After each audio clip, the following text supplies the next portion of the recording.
Am I audible to you now? Yes, sir. Okay, thank you.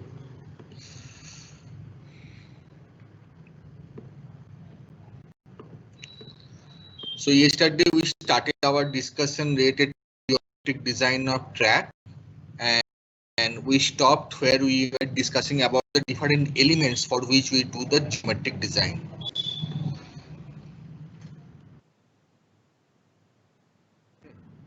There are many simple things which I will go through really fast. So gradients you already know from the knowledge of highway and traffic engineering that gradient can be upward or rising gradient, downward or falling gradient. It can be represented in terms of percentage or one in this. Okay, so distance traveled for a rise and fall of 1 unit, 1 in 200, 1 in 1000, or it can be represented in terms of 3%, 33% like that. Okay, this is related to gradient. So why do we go for the gradient? There are various reasons that we need to provide gradient when the train is when the railway track is laid on a level ground, flat terrain, there is no problem. But the train is being set up in order to connect people to locations which are even placed in hills or mountains. So there will be various stations at different elevations. Okay, so obviously when you want to reach a higher elevated point, you need to implement the railway track at certain location where gradients are inevitable. You cannot get rid of gradients. Now when we go for the gradient, we try to follow the natural contour of the ground as much as possible. The reason is that we try to, first thing that we try to provide uniform rate of rise and fall, and second one is that if we want to go for cut and filling, so when you are going to provide rising gradient or falling gradient, there will be many instances where you have to bring materials from other places, or you need to cut the soil rock and you need to dump it somewhere. Now in order to do that, the cost of transportation will be increased. At the same time, you need to find places where you will be dumping the earth, so automatically the price will be increased.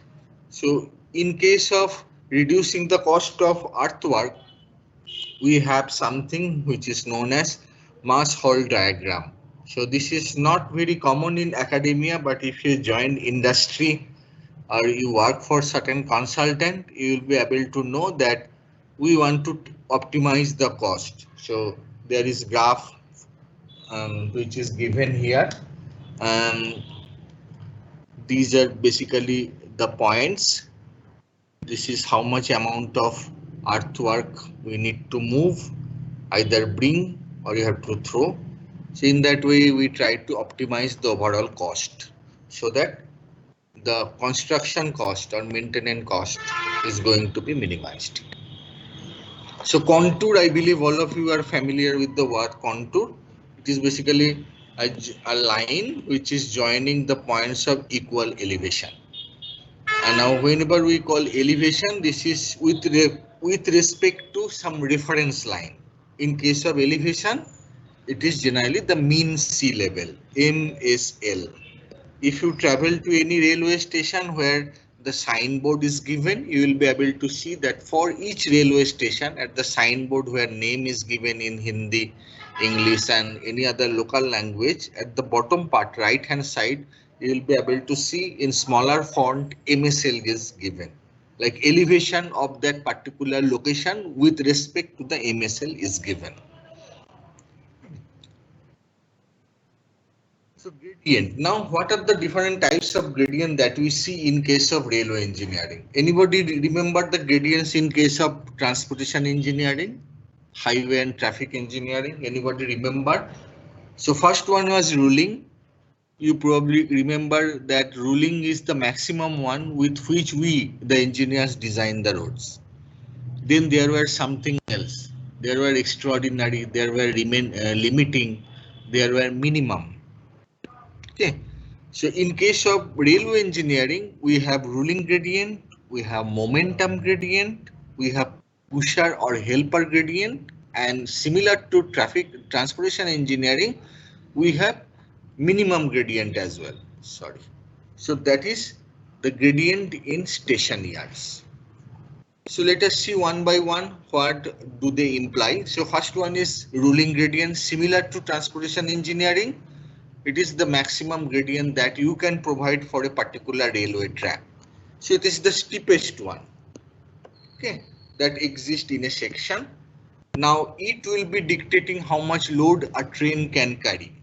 So in case of highway engineering, you probably remember that the amount of gradient that you can put, that will be dependent upon the engine power, length of the gradient and other things.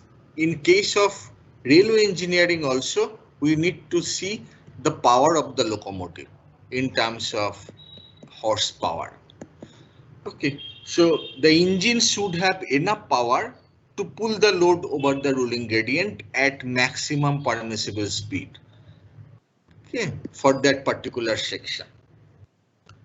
So it is quite obvious, because the engine, if the engine power is not enough, if the train, the locomotive is trying to pull the remaining part of the rolling stock, it will not be able to do that. So what will happen?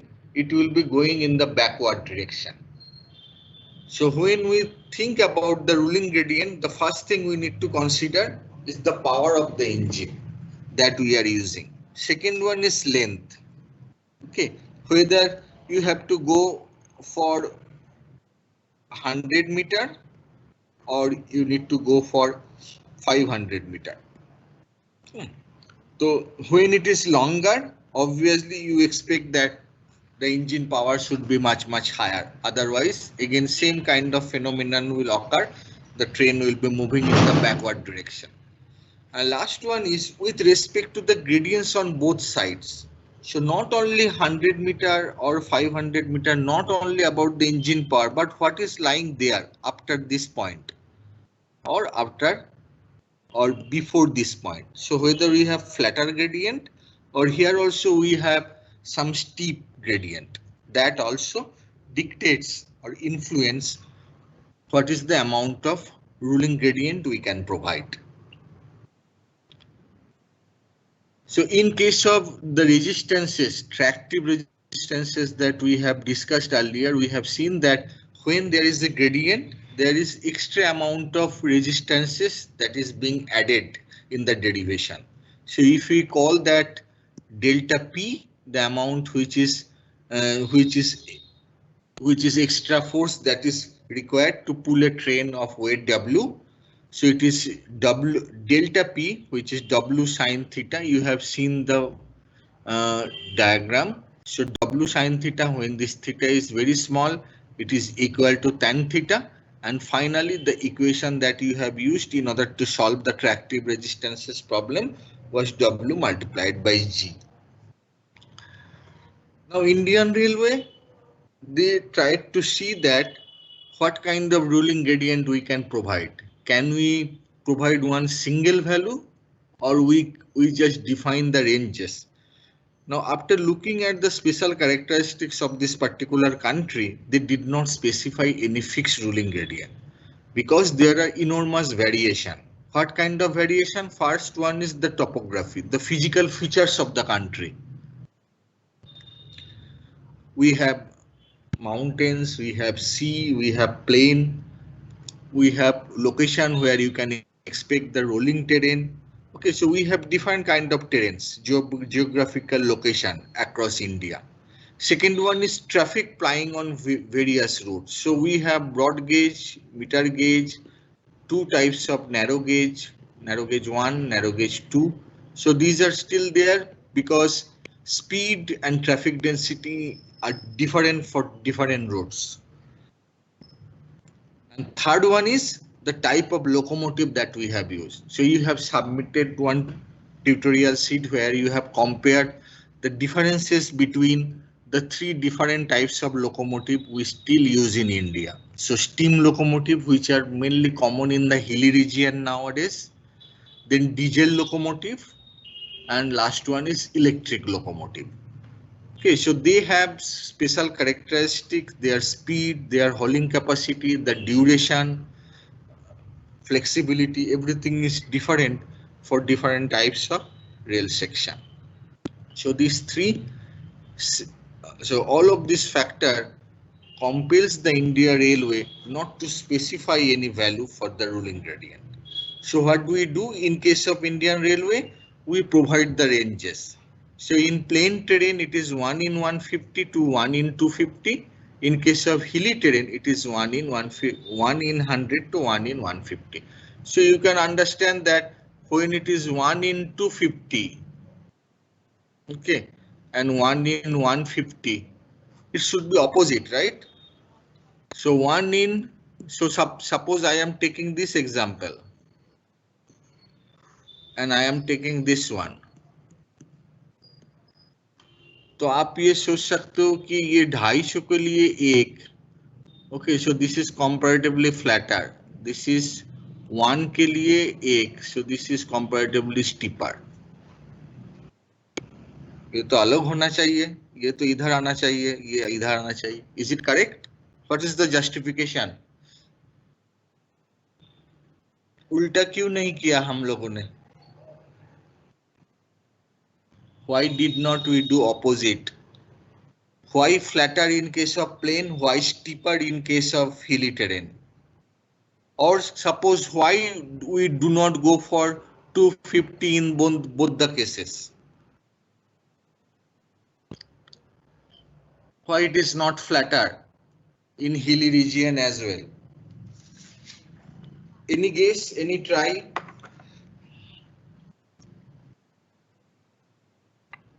The construction will be more costly. Yes, cost of construction will be enormous, huge. Okay, because you need to make it flatter. Yeah.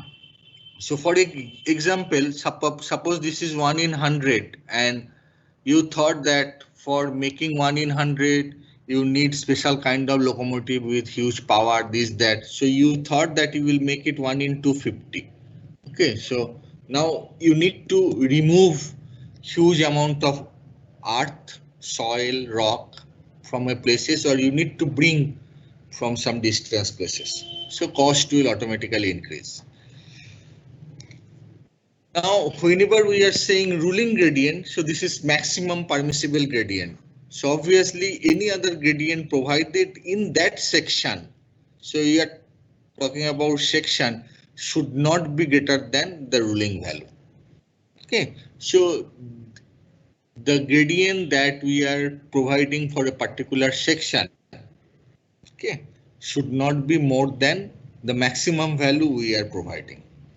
Now there is a term that we will be discussing later. Yesterday, one of your friends, he rightly identified that we go for grade compensation. So gradient is there. Now the engineers are saying grades has to be compensated. We cannot go as for the maximum value. Where? In which location? Where you have curve. So when you have horizontal curve, at the same time you have gradient, at that places we do not have any other option than to go for the grade compensation. So in case of hilly road, you have seen, if you have gone to hills, you must have seen that we have hairpin bends. So this is hairpin bend. So what is the specialty of the hairpin bends? How this is different from any kind of horizontal or vertical curve? Anybody? So those Smaller who areas. Smaller areas. Yes, so if you look at if you travel to hill, you will be able to see here is one road, then the other road is going like this. So as if I am seeing from the side, okay, so you are standing in the valley and you are seeing the roads, okay, cars are moving. Okay, this is going upward. So you have a road where you have gradient then there is a curve, then the road is going in the upward direction. So you have a curve here, you have a gradient here. So you have steep gradient, at the same time you have a sharp curve. That's the specialty of the hairpin bends. So we will see. Now the second one is related to a special thing which is known as momentum gradient. Now as the name suggests, this momentum gradient is basically some kind of gradient which is steeper than ruling gradient. So it is more than 250, steeper than that. But why we do that? What is the requirement? That we will be discussing later. But how it is decided? First of all, you can understand a locomotive has a weight of almost 1000 ton to 1200 or more than that ton. Then you have many coaches and wagon, and as you have solved the problem, you can understand that wagon or locomotive is having a weight of 20 to 25 ton. So you can understand what is the amount of weight being exerted on the track when it is not moving. Now if you add the dynamic effect, so the train is moving at a decent speed, 70-80 kilometer, not suppose 140, 160 kilometer, then the amount of momentum that the train has is going to be enormous. So in case of momentum gradient, what we do, we provide a gradient which is steeper than the ruling gradient, steeper, but it should be overcome by the train because of the momentum it already has. So when a train is running on a particular section, it has certain speed, it has the mass already, so it will be having huge amount of momentum. So that momentum will be facilitating the travel of the train. So if we have, suppose, hey, please mute yourself.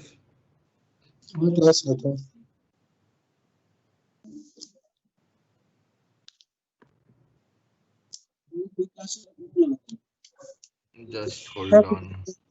Let me see who is this.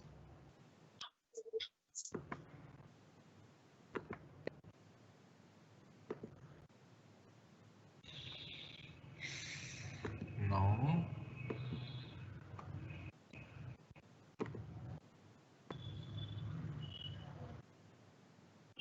Can you see my screen now? Yes, sir. So this is mostly applicable in case of valley. So valley, so you have a falling gradient, downward gradient, then you have a rising gradient, this one. Now in order to reduce the cost, what we try to do, okay, we will try to make it steeper, but how much steeper? That's a main question. That's the main question. So we have seen the power of the locomotive. But at the same time, when engineers came with the idea of the momentum gradient, they thought that when a train will be traveling along a downward gradient with certain speed, not obviously the speed of 140 kilometer. So now as soon as it reaches here, it will already gather certain momentum. That momentum is enough for the train to go for certain amount of steep gradient. Okay, so it has, so momentum gradient is nothing but where you have falling gradient, then you have rising gradient, speed, as well as the mass.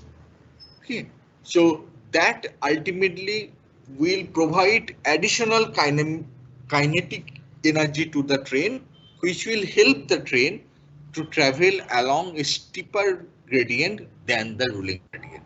So this particular steeper gradient, which is being overcome by a train because of its momentum, is known as the momentum gradient.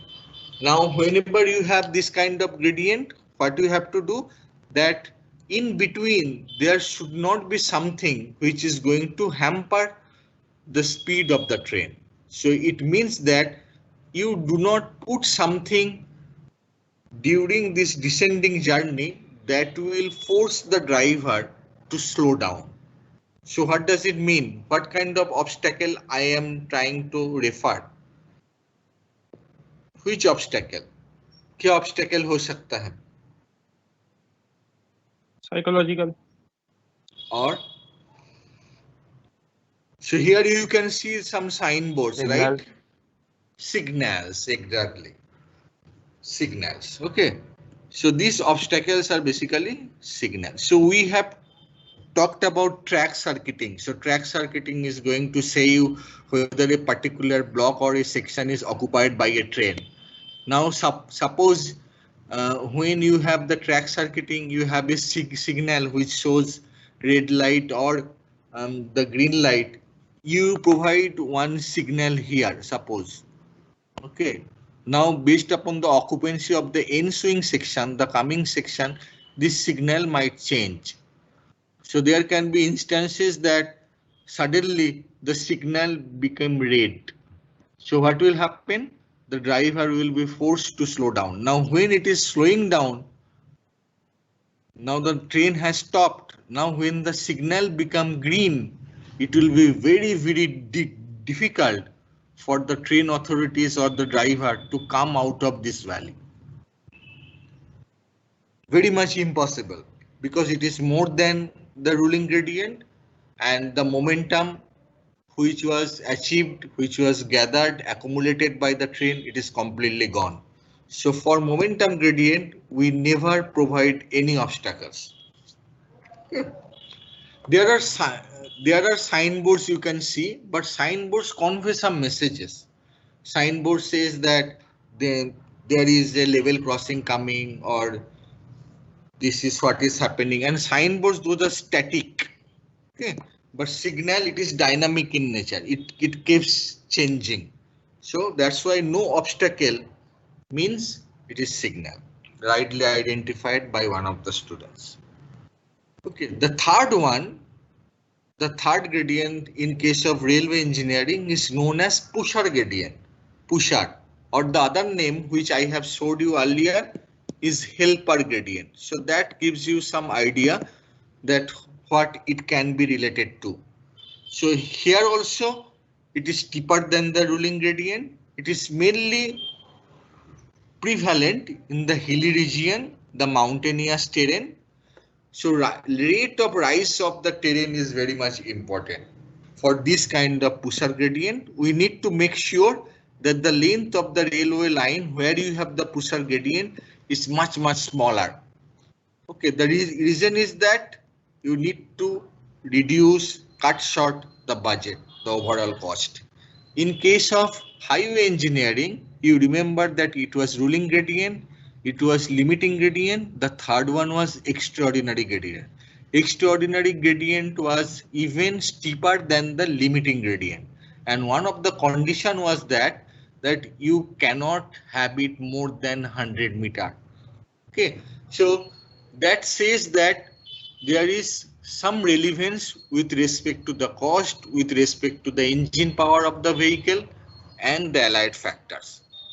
Okay, so rate of rise of the terrain is very important, and particularly the length of the railway line where we have the pusher gradient. Okay, so there are examples.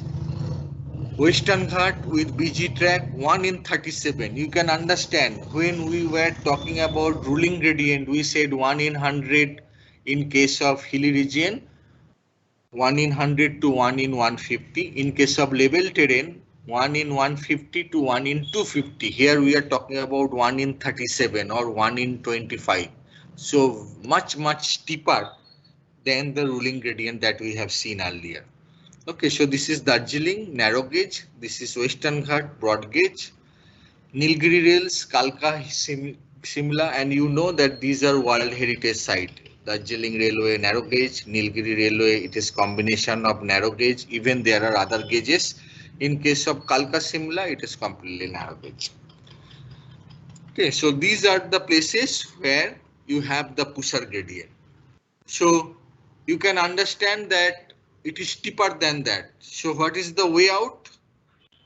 what do we do in case of pusher gradient? So there can be problem, right? So it is much steeper than 3%. Okay. So it is difficult for a locomotive to pull the train in this direction because this is a really steep. 1 in 25, you can understand this is steep. So there can be occurrences of the sliding or slipping along the downgrade. So what is the option? What is the strategy? What is the method we should get rid of by doing something? What is that? The name suggests it. Pusher or helper. What is that? Add one more locomotive. So you have multiple locomotives. Here in this photo you can see we have one locomotive which is yellow. Here we have one more locomotive here which is maroon in color. So two locomotives. Now if you go to Darjeeling, you will see that Darjeeling Himalaya Railways, there are certain trains which are relying upon two engines. Okay, so as there are more number of locomotives, we are calling them helper or pusher gradient. Now last one is okay. There is one more thing. So pusher gradient, earlier people used to rely upon the additional locomotive, but nowadays we have come up with a different mechanism, which is known as the rack railways. Rack railways. Okay, now look at this photo. We have one rail, we have another rail. Now we have something in between. So that's a different kind of setup. And if you look at the elevation of this surface and the other surface, the rail head, it seems that it is higher. Okay, so what is this? This is nothing but some kind of special track where you have groups. Okay, so that particular rail is known as tooth rail. So as if there are teeth. So that is placed in the middle. So we have seen in case of horizontal curve, one extra rail is provided close to the inner rail. So that is known as check rail. Okay, in case of bridge, when you have a bridge structure, if you see the railway track on the top of the bridge, you will see two rails in the middle. In case of switch expansion joint, if not rail, there is metal bar in the middle. Now in case of rack railway, there is only one kind of metal rail with special features of teeth on the top of it in the middle portion. It is in the middle, not close to one of those two rails. Okay, so one extra tooth rail. Now when you have a tooth rail, we can understand that it is going to provide an extra grip to the rail so that it does not slide down or slip back along the downgrade. So whenever we are providing this kind of tooth rail, we need to make sure the train, the locomotive has some kind of special wheel. So that is tooth pinion wheel. Okay, now as soon as the train will be moving, the locomotive will be traveling, that particular wheel will be getting extra support from this rack railway. So it will be fitting into the grooves of the central tooth rail. So there are several types of setup of this kind of rack railways. Okay. So that's this particular extra gripping or locking arrangement is going to provide extra stability to the train. So the train will be able to haul the load. It will not allow the rail to move in the opposite direction. So there are different types of setup. You can see it looks like something hollow. This is just like rail. Here we have 3 rows of the teeth. Here we have a different kind of mechanism. Okay, so there is one which is most popular. It is app system. So now let us see this. So here you can see we have tooth rail. There are two different, so one particular setup, but it seems that there are two different rows with teeth on the top. Here are other mechanism as well. You can see we have only one set of the teeth. Here we have one set, sorry. Here also we have one set of teeth, but here it looks like those are narrower. Here it is wider. Now here you can see the system is sideways. Okay, so the wheel that will be in the locomotive, in the train, that will be in the horizontal direction, not in the vertical direction. So this is known as Locher rack system. Here also you can see this is normal wheel of the train. Now this is the special wheel that we have provided in the middle so that it gets extra grip with respect to the tooth rail. Here also different types of setup. This is the app trap system. Okay, this is a special mechanism nowadays we have. So let me show you a small video. So this is not only in India, but not only in abroad, but you will be able to see it in India as well. So let us see where it is. Railway.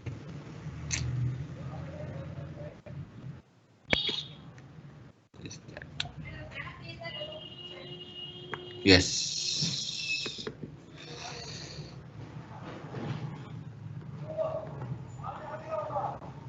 My God, what's this?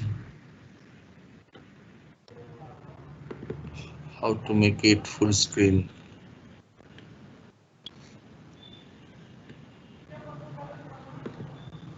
Full screen. See, people can see my screen, right?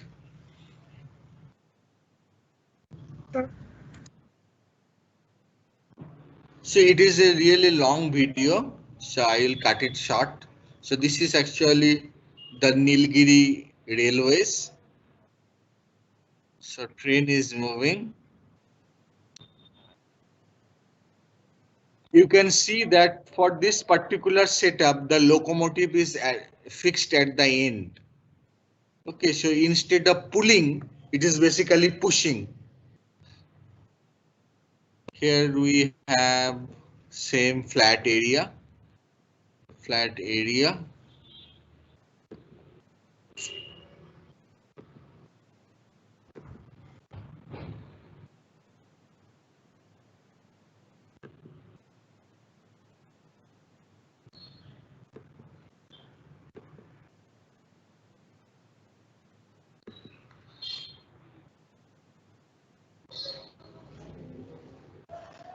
So there is a viaduct.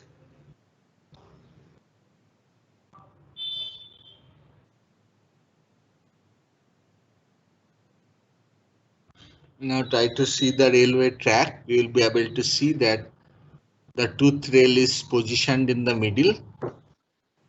हाँ देख लिया?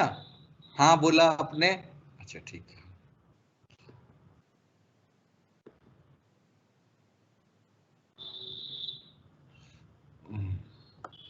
अच्छा. Here also you can see the tooth rail in the middle. Okay, there are other description as well.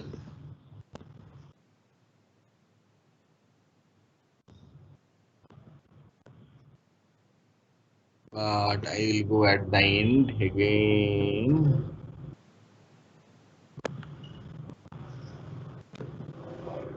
Here also you will be able to see it nicely.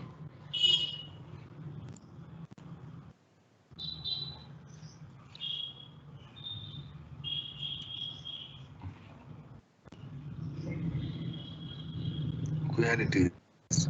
Here also you can see the tooth rail is in the middle. So this is rack rail.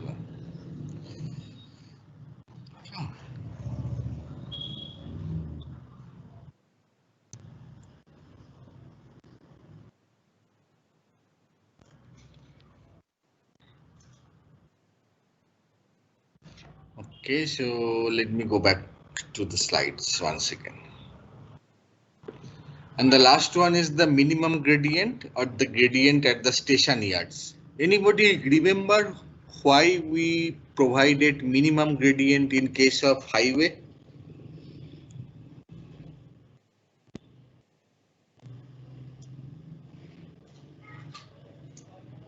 So it is okay that we provide design gradient, which is rolling gradient, limiting, extraordinary. But we also made sure that we go for the minimum gradient, and there were certain justifications. So So when, drainage. yes, drainage. Yes, Anirudh. Yes, correct. So the drainage, you know that there are side drains. Okay, so on both sides of the road, you have drains. Now, suppose in a hilly region, there are water stream that is pouring water at the side drains.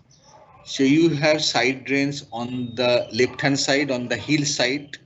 Okay, then you have the camber, which is basically cross slope. So cross slope is provided to ensure drainage, right? So now if you look at one side of the camber, so again the water is getting accumulated at the side drains. On the other side, it is just going to the valley location. Now, what about the side drains which is on the hillside? It is not getting cleared. Now, the cost of the cross drainage structure, the one which transfer the water from side drains to the valley, is very expensive. So in order to reduce the cost of cross drainage, what we can do, we can construct cross drainage structure, but we can make it in minimum number. If we can reduce the number of cost of cross drainage, the overall cost will automatically decrease. So what we do, we provide some minimum slope. So as soon as we provide minimum slope, the side drains, the water will not be getting accumulated at the side drains. But because of the minimum slope that we have provided, the water will be flowing in a particular direction. So, and those will be getting accumulated at a place where it is comparatively level surface. We have level surface, and there we have the cross drain structure. Okay, so in case of station yards also, when we provide the minimum gradient, we are basically ensuring the drainage, that the water will not be stagnant, it will be flowing out. Now what are the things we need to remember? That should be as minimum as possible or as flat as possible. What is the reason? Remember that in case of railway engineering, we talked about tractive resistances. When we compare the two surface transport, how rail is different from the road transport, we talked about tractive resistances, and we said that as the train wheel is traveling on the top of rail head, there is less amount of friction. That's why there is less amount of resistances in comparison to road transportation, where we have pneumatic tire, inflated tires. So here, in case of railway engineering, we try to make sure that the rail vehicles are not rolling or moving away from the yard. Okay, they are not moving on their own because of the gradient that we have put. So we need to make sure this is as minimum as possible. There can be gradient effect, gravity effect, there can be strong wind. So those though are heavy, but suppose there is strong wind coming, the rolling stock may keep moving on its own. So that is problematic. So we want to make it as flat as possible. So in that case, it also reduces the additional resistive forces in order to start the train. So what are the values? So flat is fine. So how much flat? So it is 1 in 400, it is maximum. 1 in 1000 is recommended. So if you compare those value with respect to 1 in 150 or 1 in 200, 250 or 100, you can see that this is much flatter. Okay, just to ensure the drainage is properly being done, and we do it at the yards location where the trains will be stacked, assembled, shunted, and other things. Okay, station yards. So grade compensation, you know it very well. So cars provide extra resistances to the movements of the train, similar to highway engineering. So here we talked about the cars. So gradients are compensated. What do we do? We basically make the gradient of a particular section flatter than the ruling gradient. We are compromising with it. So what is the value? There is no standard value, but there is a formula that you have to remember. In case of broad gauge, it is minimum of 0.04% per degree of the curve or 70 over R. In case of meter gauge, 0.03% per degree of curve or 52.5, and last one is 0.02%. So it is easier to remember 70 R. So if you can remember that, let us solve this small problem. Okay, so it says that find the steepest gradient on a 2-degree curve for a BG line with a ruling gradient of 1 in 200. How to solve it? So 1 in 200. We can say that this is 0.05%. Compensation for 2-degree curve. Compensation for 2-degree curve. This is broad gauge, right? So what is the equation?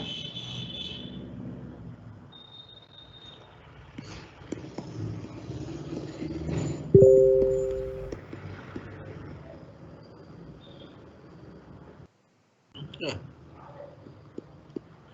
This will be in percentage.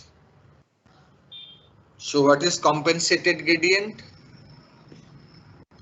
Compensated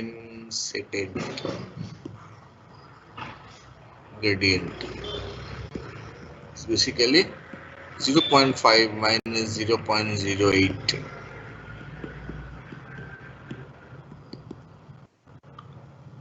So if I ask you to convert it into 1 in this, so it will be coming as 1 into 38. So this is the steepest gradient on a 2-degree curve for a broad gauge line with a ruling gradient of 1 in 200. Okay, I think similarly you can do it for other type of section. If the gradient value is given,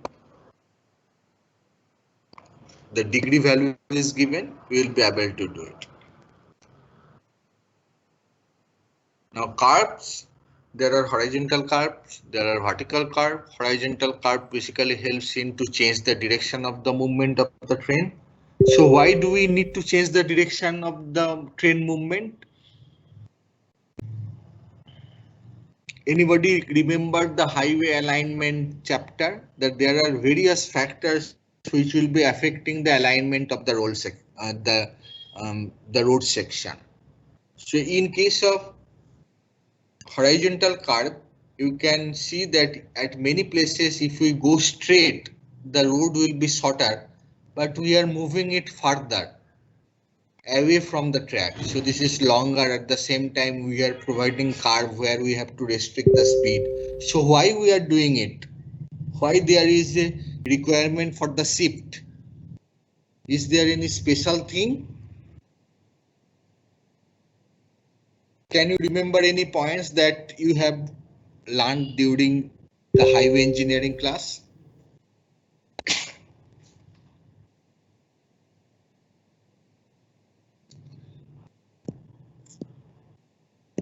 Obligatory points. So there were certain points, certain location you remember that through which we cannot go.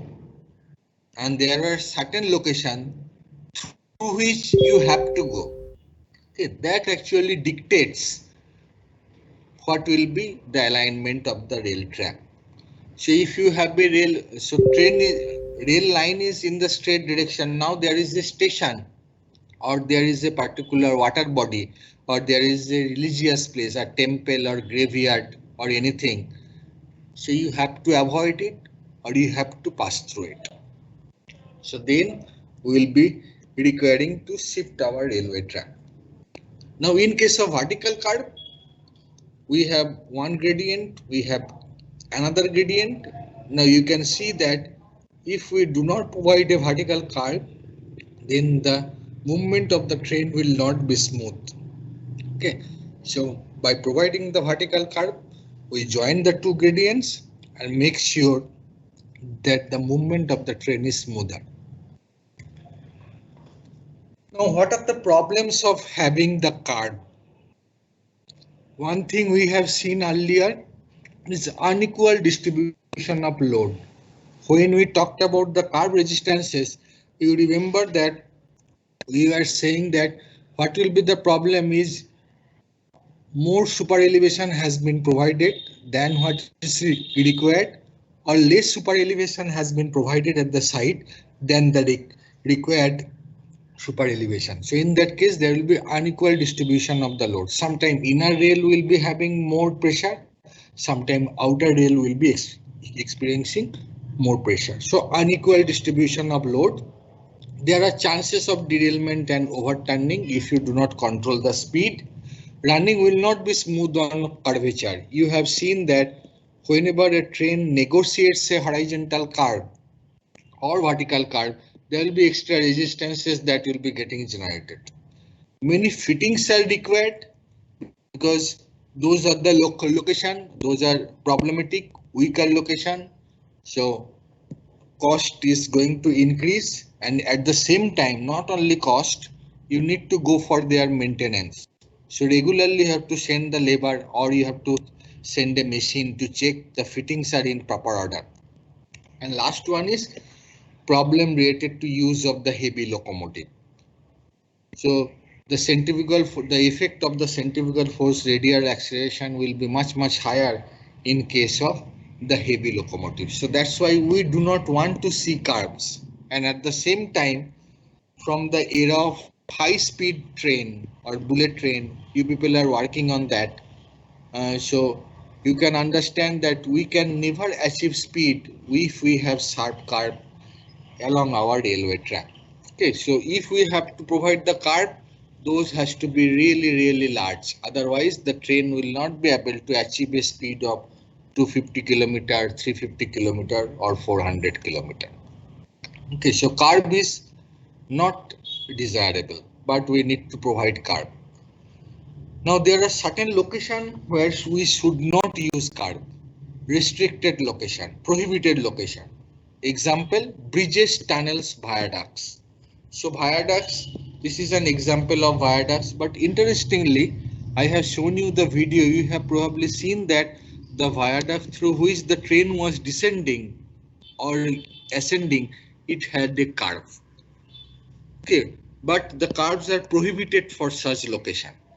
But the time the British people, they have constructed those lines at the time, maybe that it was not known to us. So we still have those structure where we have curves.